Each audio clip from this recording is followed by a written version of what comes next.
God is good? All the time. All the time. God is good. Palakpakan po natin ang Panginoon.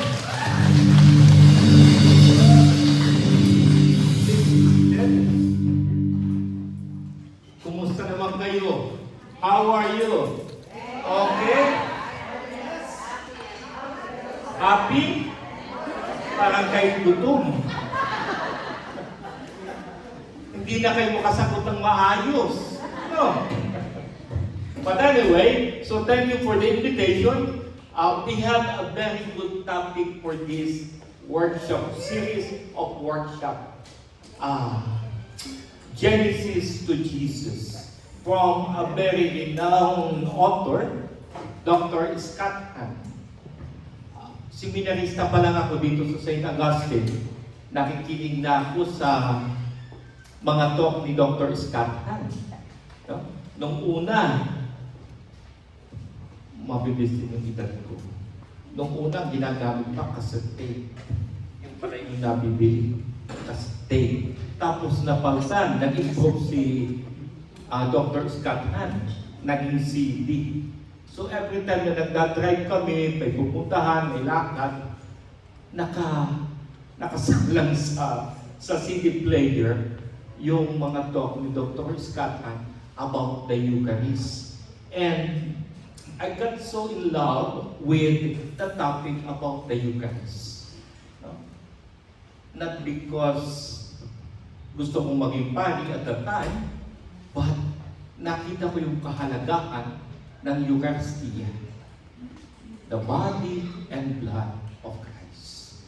And today, this is the initial topic of the program of Dr. Scott Hahn. And the first topic is about reading the scripture within the church. Paano pa tayo nagbabasa ng mabuting balita sa simbahan at sa konteksto ng simbahan?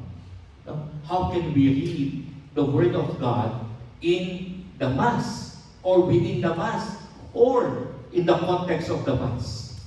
Una, hindi tayo naniniwala salvation comes only by reading the Word of God or through Scriptures. Sola Scriptura. Only the Scripture alone. We don't believe on that because it is only one part of our faith. We need to believe in the sacred tradition and magisterium. Salita ng Diyos, ang tradisyon ng simbahan, ang turo ng simbahan. Pero hindi tayo naliligtas lamang sa pagbabasa na Biblia. So, gusto kong ulitin na tayo, we are Catholic. Amen. We are Roman Catholic Church. And we are not Protestant. Hindi po tayo galing kay Martin Luther. Hindi tayo galing kay Knox. Hindi tayo galing sa iba't ibang Protestante na nagrevolusyon sa simbahan. Kasi hindi nila matanggap na ang simbahan ay merong tradisyon. Ang banal na misa, reading the scripture within the church, ang banal na misa ay mahalaga. Sapagkat sa banal na misa, doon tayo nagkakameron ng encounter. Encounter with God. First part, encounter with the Word. Diba? We listen. We listen to the Word of God. And through the homily, it's being explained to us and help us to understand what is the Word of God for us. And the culmination, the Word made flesh, is when? The consecration. Yung ating inialay na tinapay at alak ay naging dugo at katawan ni Kristo. At yung ating inialay na naging dugo at katawan ang ating tinanggap para magbigay sa atin ng kagalingan, ng kalakasan. Nang sa ganoon, paglabas ng misa, tayo ay magpapahayag ng mabuting balita sa iba. Amen. Pero ang pagpapahayag ng mabuting balita, hindi kagaya ng mga street preacher na may dala kayong Biblia. Punta kayo sa kanto, ay maaari. Ito ang salita ng Diyos sa Kapitulo 24. No. We do the proclamation of the Word of God by our life. Dapat tayo ay naging mabuting tao. Baka paglabas ng simbahan, nakinig sa salita ng Diyos, paglabas ng chismis na. No. Ay, si kumari, nakita ko sa simbahan, pangit ang damit. No. Ay, si pangit na sa simbahan, may utang yan. Hindi nagbayad. So, my dear brothers, this is the overview of the talk for today. First, the Bible as coherent study of human origins, God's plan of salvation, and transformative love of God. First, ang salita ng Diyos, ang Biblia, ay inspired text by the Holy Spirit. Pero, ito'y merong human origin. Sino ba sumulat ng Biblia? Sino yung mga taong naging instrumento ng pagsusulat ng Biblia? Sino yung apat na ebanghelista? Mark, Matthew, Luke, and John. Anong trabaho ni San Pablo? Ilan ang kanyang sinulat? How many books or letters did St. Paul write? 4? Corinth, Romans, Ephesians, Thessalonians, to Timothy. Bakit siya sumulat? Para ipahayag ang salita ng Diyos. But, the text ay may human intervention. Pero, sinasabi natin, ang Biblia ay walang pagkakamali. Bakit? Because it is inspired by the Holy Spirit. Okay? Second, God's plan for salvation. Ang Biblia mayroong purpose. Anong purpose niya? This is the story of God's plan of salvation. Para tayo iligtas nang tayo maligtas. And third, and the transformative love of God. If you will read the Bible from Genesis to Revelation, iisa lang ang tema. And what is the theme of the Bible? The love of God. For God so loved the world, He sent His only Son to redeem us. And where did Son redeem us? On the cross. Walang cross. Maliit. Okay. But God redeemed us through the cross. Ito ang pag-ibig ng Diyos. Next, I would like to give you the key themes of this topic. First,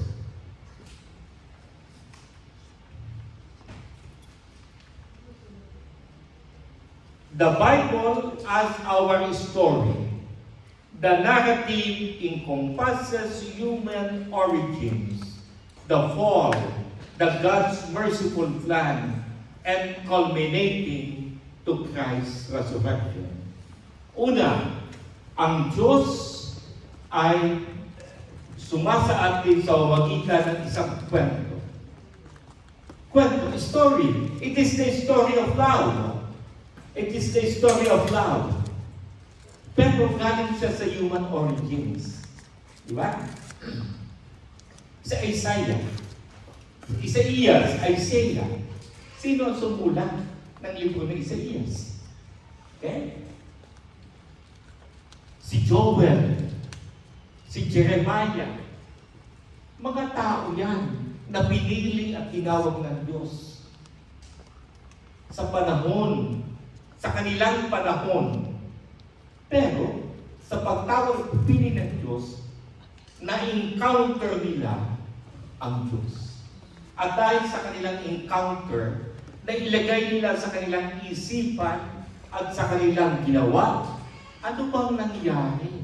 Paano ba na-meet ni Moises si Yahweh sa bundok ng Sinai? So, memory. Paano ba kami iniligtas ni Yahweh sa pagkaalipin sa Ehipto papunta sa lupang pangako?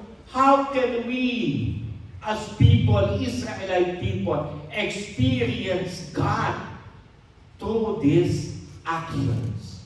That's why may human origins. Second, fall. Ang tao matigas ang ulo. Sapo nung una. Yung hipo din yung mga ulo. Matigas ano? Matigas ang ulo. Laging makasarili. From the very beginning, sabi ng Diyos kay Adam at kay Eve, pwede niyong kainin lahat ng bunga ng puno, huwag lang yung nasa gitna. Ay, sabi ko, bakit kaya pinagbabawal? Ano na yung meron mo? Lapitan mo nga. No? May I see what is in the middle? Di ba? Kagaya dito, no? May nag-paint sa pader. Nilagyan, please do not touch. Pagdaan mo, please do not touch. Ayoko pang pintura. Tama? Tama. Sinabi na do not touch. O kaya, sa pedestrian lane, do not cross kasi pula. Takbo. Wala sige, takbo siya. Nabangga, o patay. Matigas ang ulo. Next. Pero, from the very beginning, hindi ganun. Ang katigasan ng ulo natin nanggaling sa kasalanan. Kaya, from the very beginning, tayo'y nilalang na mabuti. Sabihin nga niyo sa inyong sarili, ako'y mabuti. Ako'y mabuti. Ika'y mabuti. Ika'y mabuti. Tayong lahat ay mabuti. Tayong lahat ay mabuti. Dapat pumapasok yan sa isipan. No? Parang mantra yan everyday. Titingin kayo sa salamin. Sabihin niyo, pangalan ninyo, Jerry, ako'y ginawang mabuti. Mantra, para pumasok sa isipan at sa puso, tayo mabuti. Ang daldal ko mukhang di ako matatapos nito. At ang lahat ng ito, the human origins, the falls, and the story in the Bible, the focal point, the culmination of everything is the resurrection of Jesus. If Jesus is not risen from the dead, walang saysay ang lahat ng ating ginagawa. Okay? Kaya, tayo bilang mga miyembro ng isang grupo na naghahangad maging mabuti, naniniwala sa pagkabuhay ni Kristo. Kapag hindi tayo naniniwala na si Kristo yung muling nabuhay, umalis na kayo. Okay? Even the church, St. Paul said, if Christ is not risen from the dead, everything is futile.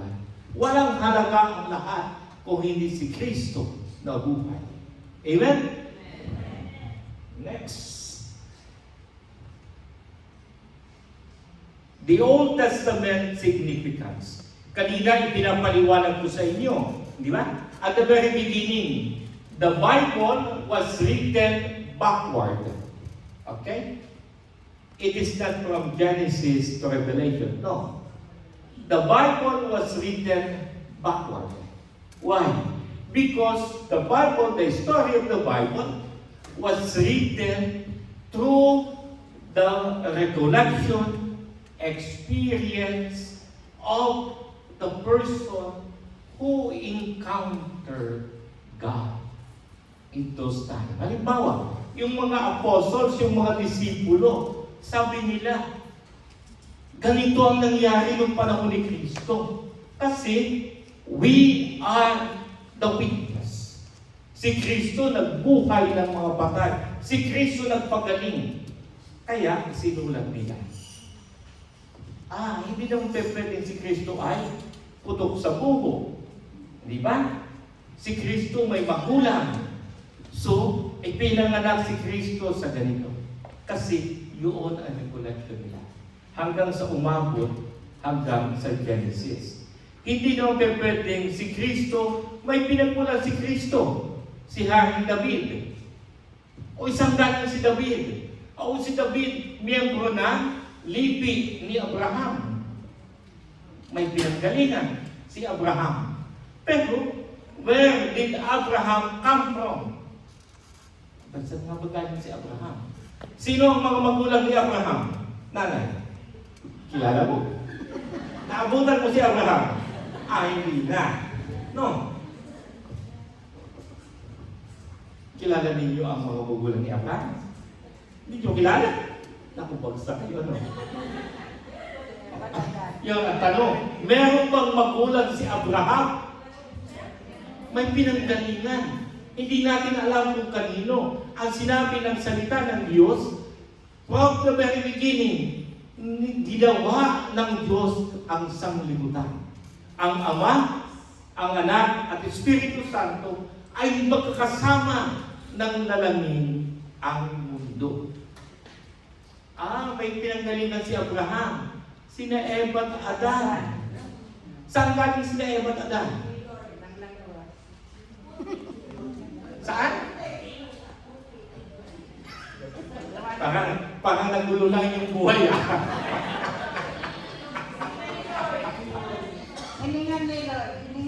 Okay, ganito. Kung kayo'y may pag-aalinlangan, kapag kayo may pagdududa, go back to the text. Meron ba kayong mga Bible? Ha? Nasaan ang may Biblia ninyo? Sino nagbabasa sa bahay? Ha?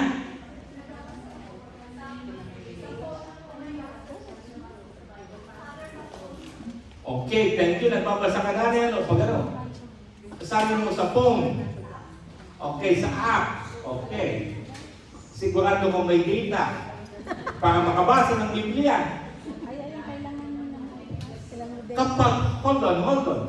I just would like to reiterate. I'm getting away from my text. But I would like to emphasize, kapag kayo hindi sigurado sa message na inyong iniisip o sa inyong napapakinggan, please go back to the text para walang pagkakamali. Okay? Ngayon, sa phone, pag kayo may data, pwede kayo magbukas doon sa Catholic Bible. Ginagamit namin ay either Jerusalem Bible o kaya ay New Revised Standard Version or Revised Standard at RSV. Revised Standard Version. Tapos, sa Tagalog, kukunin ninyo ang basta salita ng Diyos galing basta mayroong pirma o imprimatur ng isang obispo o ng kardinal. Okay? Hindi kayo gagamit dapat ng King James, Protestante, o kaya Gideon. Ang daming Gideon, ano? At saka ng NIV, mga Protestanteng Biblia yan. Okay, baka sabihin ninyo ako'y bias. Bias talaga. Kasi yung mga Protestante, panahon ni Martin Luther, tinanggal nila yung madaming versikulo, kapitulo, or mga messages from the original text. Bakit? To fit into their needs. Okay? Meron tayong tinatawag na canonical books at proto-canonical books sa simbahan. Pero sa kanila, tinanggal nila yon. Kasi sabi nila, ay hindi namin kailangan yan. Ang mahalaga sa amin, kapag kami nagbasa ng salita ng Diyos at nagproklama kami maliligtas, hindi kayo maliligtas. Hindi kayo maliligtas kung hindi tayo kabilang ng simbahang itinatag ni Kristo. Sino ang ibinigay ni Kristo ang susi ng simbahan? Kay Pedro. Sabi niya, Peter, on this rock you will build my church. Okay, next. Reading the scriptures. The study aims to provide a bird's eye view of the Bible rather than detailed page-by-page analysis. Okay, that's the bird's eye view, no? Ang mahalaga po sa pag-aaral ng Biblia ay tinitingnan ninyo kung saan konteksto. Hindi po siya literal. Okay, baka pag kayo nagbasa ng Biblia ay kayo merong literal, hindi nyo tinignan ano bang konteksto ng panahon ng ipipisinulat. Okay? Kasi meron tayong contextualization of event. Next, the structure of the study. The first one. This early session will focus on understanding how to read the Bible and the importance of studying it from the Catholic perspective. Mahalaga po yan. No? Mag-aaral tayo in the Catholic perspective. Tayong Pilipino. Lahat ay Pilipino. Tayo'y mahilig makidaw-daw sa ibang, nasama ako sa ganitong grupo. May Bible study sila, kami wala eh. Ay pagdating sa Bible study, tinaruan, ay mali yung turo. O ay mali na rin na nasa isip. Ano namin? O ay pag mali na nasa isip, kakontra na ng simbahan. Ay bakit na naman yung panin niya na yan sa manang ugali? Na bago ang pananaw. Next.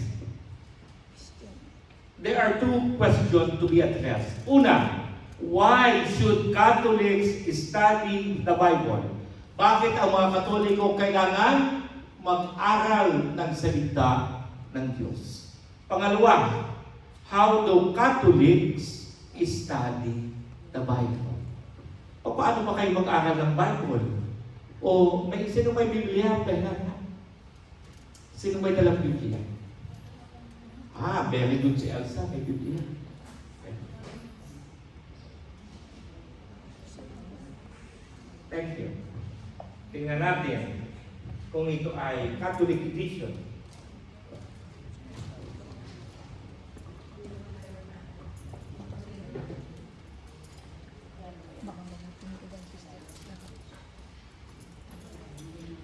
Okay. Kung minsan pag tayo nag-aaral ng Biblia, lagi natin sinasabi, magbubukas na lang ako ng Biblia at kung anong maturo siyang mensahe ng Diyos, ay patay tayo dyan. Ay kung ang mabuksan ninyo ay si Judas ay nagpakamatay at nagbigti. So paano nang nangyari sa inyo? Parang mali. Hindi ba? Parang mali. Ang pagbabasa po ng Biblia ay hindi rin from one page to the last page. Di ba? Una, we are being taught na ang Biblia ay bahagi po na pangdarasal. So ngayon, ang misa ay mayroong salita ng Diyos. The liturgy of the word. First reading, responsorial psalm. Second reading, gospel. And then, we follow the reading. Sabi ni nanay, bago siya magsimba, siya ay nagbabasa ng mga pagbasa. Please, I gotta advise you, before you go to church, or even at the very beginning of the day, try to read the gospel o the readings of the day. Doon sa may mga digital, makikita ninyo pumunta kayo sa Living with Christ o kaya hanapin ninyo yung iBreviary.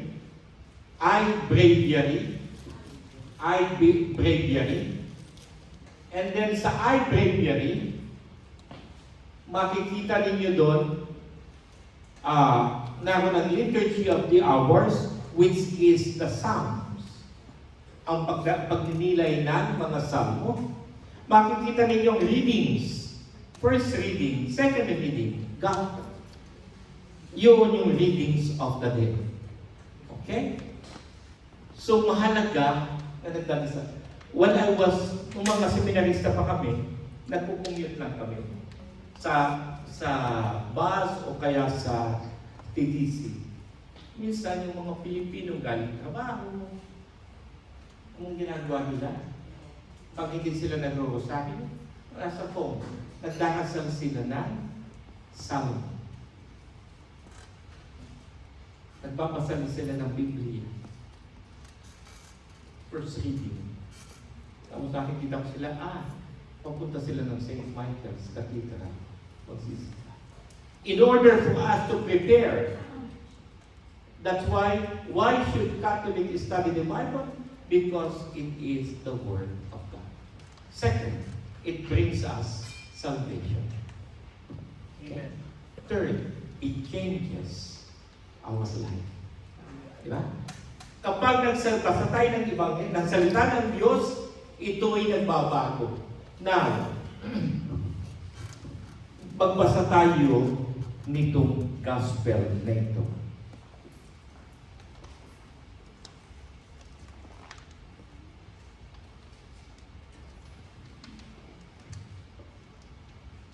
I will use the Ignatian Catholic Bible from the RSV Second Catholic Edition. Okay, basahin natin from Luke 24:13 to 35. You can open also your digital Bible if you have. Luke 24:13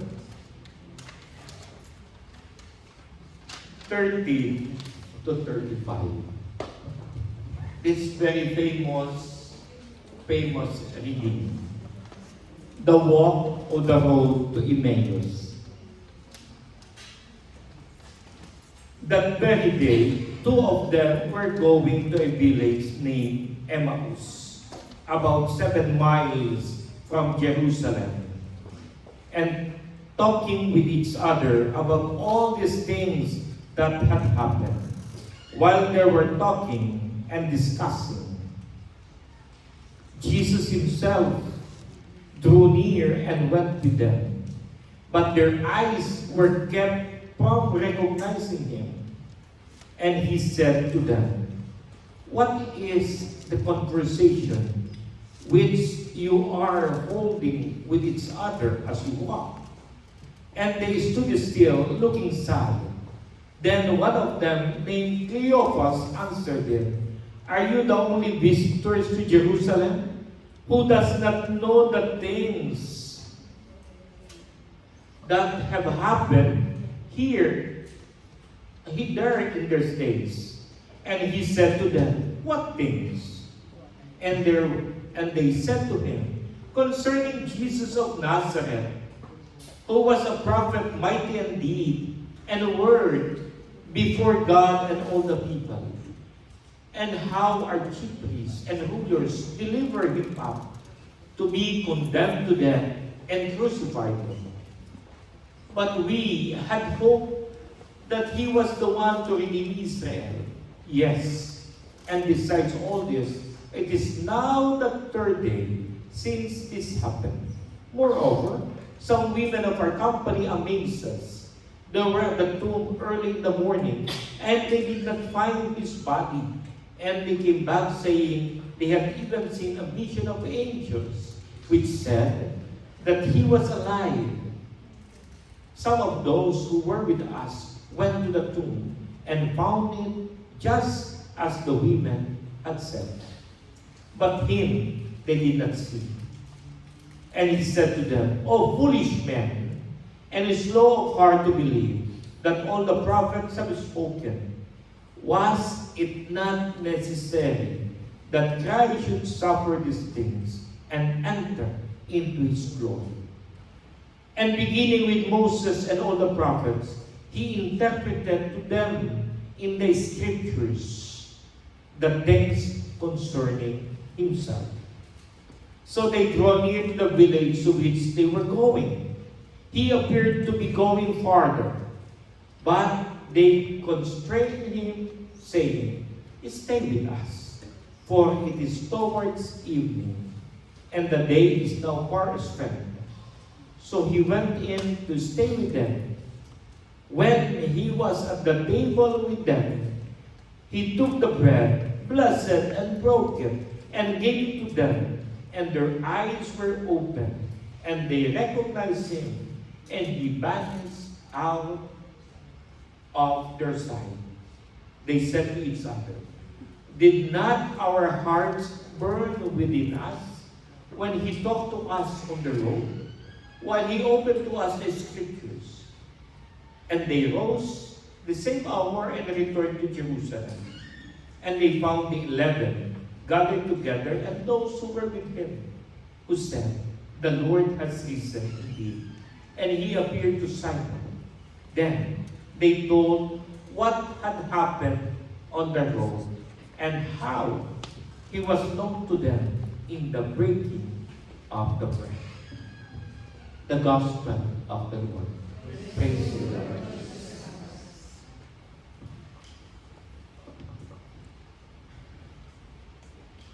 Did our heart burn while listening to the Word of God?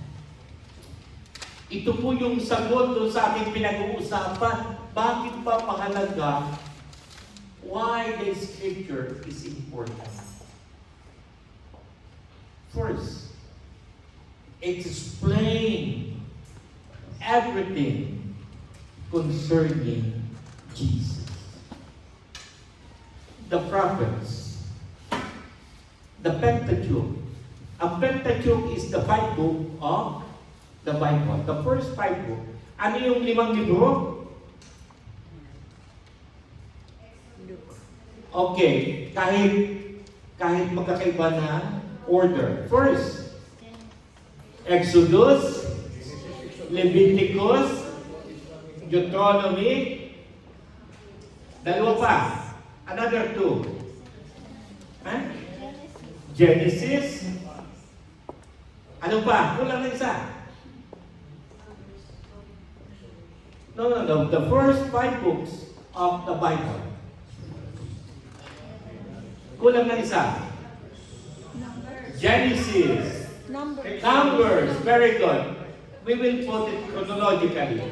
Genesis. Exodus. Leviticus, Deuteronomy, Numbers. The first 5 books of the Bible already pointed us to the Messiah, to Jesus. But the people of Israel were hard-headed. They continue to worship God. The following day, they sin. They repent. They continue again to worship God. They sin. They repent. They come back to God. It is like a cycle. Like us.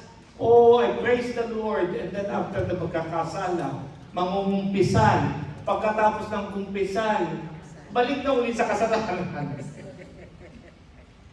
It is a cycle. Pero, ang gusto ng Diyos, putulin yung cycle. No? Kasi, pag-ibig ng Diyos ang nakataya. At the very beginning, the judges, the prophets, everything pointed out to Jesus. In the reading that we read from the Gospel according to Luke, Jesus was explaining to the two disciples, Cleopas and the other name, without a name, because the other might be us, might be Jerry, it might be Elsa, it might be Eric, it might be Louie, it might be everything. Hindi ba habang tayo nakikinig ng salita ng Diyos, ang ating puso ay nagniningas? Isn't it our heart burns while we listen to the Word of God? Kapag walang epekto, if the Word of God doesn't give you any effect o doesn't disturb you, means to say, hindi kayo talaga nagdasal o hindi kayo nagbabasa talaga. Kasi kapag we read the Word of God, kahit one passage o two, it will have an impact to us. At yung impact na yun, that will lead to conversion. Amen? Mahina na kayo. Amen. Because the Word of God should change us. But the Word of God should lead us to Jesus in the Eucharist. Pag tayo nagsisimba, dapat dispose tayo. Kasi nababago. We will be changed by the Word and by the Eucharist. Dapat nagniningas, nababago, mabuti. It is not a one-night event or one-shot deal. No. It is a continuous conversion. That's why when Saint Irenaeus said, God's grace is built on nature. Ang regalo ng Diyos ay nakaugnay sa ating sarili. And Saint Jerome said, who is Saint Jerome? Si Saint Jerome, siya nag-translate ng Biblia from Greek to Latin. Okay? Saint Jerome translated the Bible from Greek to Latin. Okay? And then from Latin to the different languages. Okay? So, ang sabi ni Saint Jerome, if we do not read the Scriptures, we cannot know and we do not know, and how can we know the God who loves us? If hindi tayo nagbabasa ng salita ng Diyos, hindi natin makikilala ang Diyos. At kung hindi natin kilala ang Diyos, hindi mababago ang ating buhay. At kapag hindi na bago ang ating buhay, hindi tayo makakatanggap ng regalo at biyaya, grasya ng Diyos. Amen? Amen. So, the Gospel according to St. Luke lead us to know Jesus. And knowing Jesus through saan? The Eucharist the breaking of the bread. The Gospel of St. Luke explained to us the first topic. The first topic. We read the Word of God. And by reading the Word of God, our whole being, our hearts, changes. And when we read the Word of God, we live by it, we encounter the Lord in the Eucharist. Kaya po tayo dapat magsimba. Ay, hindi ako magsisimba kasi may patawag ng meeting si Brother Eric. Sorry. Ay, hindi kami nakaabot ng magsimba kasi maglilinis kami ng hall. May party. May question. Sayang yung oportunidad. Do not lose the opportunity to encounter the Lord. Do not lose that opportunity to encounter Jesus in the Word of God and in the Eucharist. And after the Eucharist, we are ready to go back to Jerusalem. And what is Jerusalem? A place of trials, a place of crucifixion. Jerusalem is a place where you are afraid to go. Sometimes we are afraid to go to our own Jerusalem. Di ba? Minsan takot tayo sa challenges of life, problems of life. That's our Jerusalem. We don't want to go back there. We don't want to be hurt. We don't want problems. That's why the two disciples were leaving Jerusalem to Emmaus because they doesn't want to remember the hurts that they encountered in Jerusalem. But because they encountered the Lord through the Word of God and through the Eucharist, they said, we'll go back to Jerusalem and proclaim that Jesus is alive. Yesterday I was talking to a couple. Yung anak nila, meron Down syndrome. Bata pa, halata mo na deformities and everything. Pero sabi nila, pinagpatuloy po yung pagbubuntis because life is a blessing. Ang Diyos ay mabuti. In spite of the deformities, we are proclaiming that God is good. Kung minsan takot tayo eh. That's why we don't want to go to Jerusalem. Okay. Last 5 minutes. I need to go back.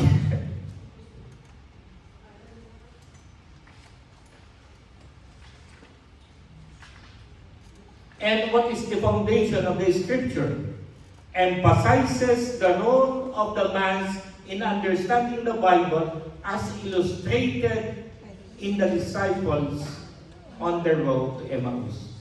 Nabanggit ko na yan. Now, hindi naman pwede walang halaga ang Espiritu Santo sa buhay natin. The Holy Spirit inspired the Word of God. Yung mga sumulat, yung mga writers, were inspired by the Holy Spirit. That's why the book, the Bible, is inspired book. Okay? Kaya ito, hindi lang ito display sa bahay. May agil. No. May agil na sa bahay. Tapos, sabihin ay, punit na. Or, malutong na yung pages. Why? Hindi na mabinubuksan. I am asking you, my dear friends, every day, bukas na kayo ng Bible, magbasa lang kayo. Kahit one paragraph, one story. Tapos, manahimik lang. Tapos sabihin niyo sa Panginoon, Panginoon, ano bang gusto mo para sa akin? Let the Holy Spirit guide you. The Holy Spirit inspire the Scripture. But also, safeguard the truth. Kaya meron tayong tradition and magisterium. Hindi lahat na nagbabasa ng Ebanghelyo at nagpoproklama ng Biblia at nagtuturo ay tama. Okay? I will mention some. Alam ko pamilyar kayo, baka kayo sumali kay Brother Eli. O kaya kay Pastor Tibuloy. O kaya kay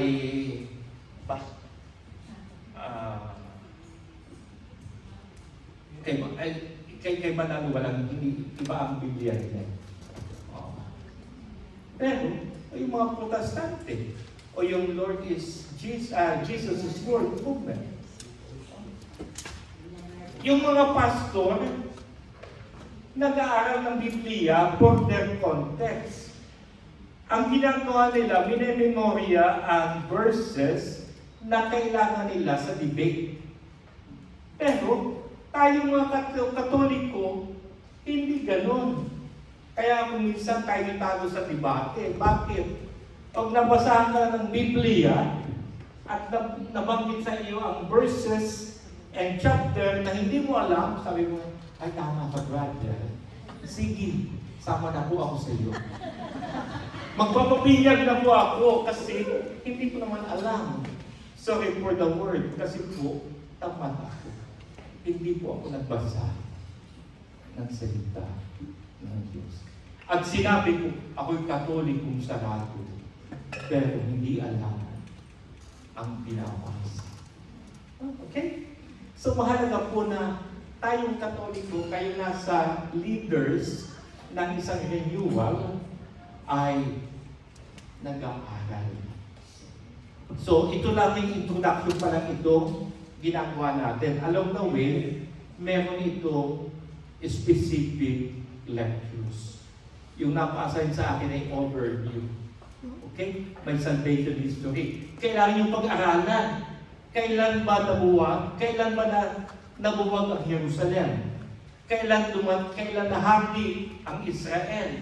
Kailan si Jeremias? Kailan si Isaias? Kasi bahagi po siya ng history. Biblical history focuses. Yung lahat ng history ng una, iisa lamang ang focus. The saving action of God. Ano yung saving action of God? Sino yun? Si Jesus. At paano nangyari ang saving action of God? Sa krus. At nasaan yung krus? Ano ang bloody manner of the cross? Is the mass. Kapag ang ating mga kapatid dito hindi na nagsisimba, problema po yan. Okay? Kasi nasa misa ang salita ng Diyos, ang katawan at dugo ni Kristo, at ang pagliligtas ng Diyos. Last, yung historical context, nabanggit ko na yan dahil meron na siya chronology of event. The conclusion. The study aims to reveal the beautiful story of salvation from Genesis to Jesus, preparing all of you, the participants, to deepen the engagement with the Scriptures. Sa mga susunod na panayam, in the next session, I am advising you, bring with you the Bible. Why? Because kung hindi tayo magdadala ng Biblia, hindi tayo magbabasa. At kung nasa digital Bible, okay din. Kagalingan mo lang ang paghanap. Pero dapat, ang punto ko, binabasa. Baka nakakabit sa standing. Mamaya pag-uwi po ninyo, tingnan ninyo ang inyong bookshelf sa tanggalin ang Biblia. Pagpagan ng alikabok at ng hamag. No? Basahin. Unang pagbasa. Read the readings for tomorrow. Okay? Read the readings for tomorrow. And then, para pagsimba nyo bukas, alam na ninyo, ganun pala. No? And then, listen. Pag po tayo nasa simbahan, pag